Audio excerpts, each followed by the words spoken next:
பக்கத்துலேயே போய் உட்காரு. வாங்க விஜயன் உட்காருல. ஏஜ் உனக்கு வாமிட் எடு வராதுல்ல?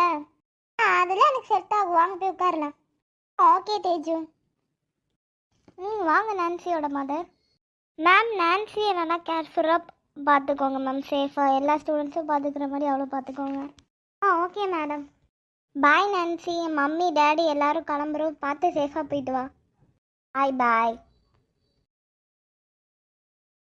ஓகே 4th ஸ்டாண்டர்ட் எல்லாரும் வந்துட்டாங்க. 6th ஸ்டூடெண்ட்டும் வந்துட்டாங்க. ஆமாம் மேம். மகேஷ்னு கிளாஸில் ஒரு பையன் இருப்பான்.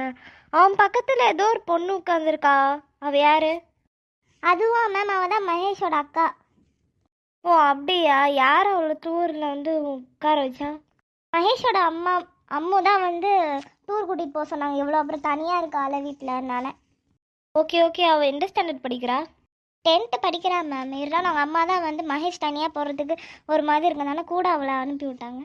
Okay ma'am, no problem. ஒருத்தி தான் நினைக்கிறேன் அப்படி வந்திருக்கா. மற்றவங்க எல்லாரும் கரெக்டான கிளாஸ்க்காக இந்த ஸ்கூலில் அதான் யாரெல்லாம் டூர் கூட்டிகிட்டு போகிறோமோ சொன்னமோ அவங்களாம் வந்திருக்காங்க. ஓகே சில்ட்ரன்ஸ், வந்துருச்சு பாருங்க. நம்ம விசிட் பண்ண வேண்டிய பிளேஸ் பாண்டிச்சேரியே வந்துருச்சு. பிளேஸும் வந்துச்சு. வாங்க எல்லாம் இறங்க. ஓகே சில்ட்ரன்ஸ், இந்த டெம்பிள் நேம் வந்து பஞ்சவடி